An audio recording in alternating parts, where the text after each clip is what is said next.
And this morning, President Trump was very excited about a pretty surprising May jobs report out today. The U.S. actually added 2.5 million jobs last month, its biggest one-month jump ever. The economy, of course, starting to reopen after the coronavirus pandemic basically shut it down this spring.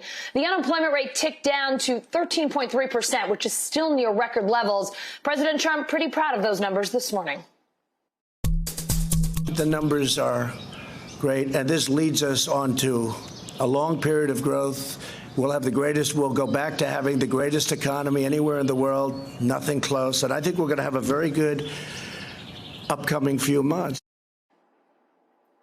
So are these May jobs numbers really great? NBC News senior business correspondent Stephanie Ruhle takes a look. Today's jobs report was a positive surprise across the board. 2.5 million jobs created. What does this tell us? Well, it tells us that it looks like the economic bottom was sort of mid-April, the height of when we saw states shut down. But now as we move into reopening, you're starting to see that recovery. Now, it's very specific. You're seeing it in certain industries like healthcare, education, construction, places that were shut down and now are unable to reopen. But in other industries like retail, travel, hospitality, they are still struggling. And while the president took to the Rose Garden today to take this as a huge win, to say this is more than a V recovery, it's like a rocket, those who are actually running businesses, all the people out there who are not working right now, certainly do not see a V and a rocket ship recovery. Let's just look at this one point. Of the 2.5 million jobs, one of the leading industries, as I said, was healthcare.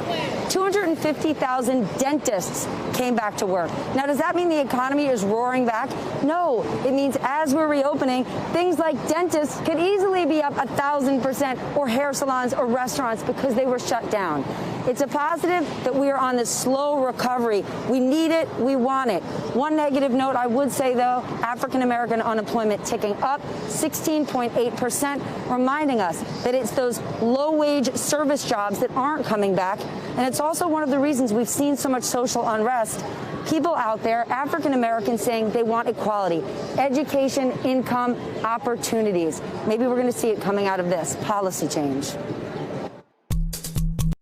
Hey, NBC News viewers, thanks for checking out our YouTube channel. Subscribe by clicking on that button down here and click on any of the videos over here to watch the latest interviews, show highlights, and digital exclusives. Thanks for watching.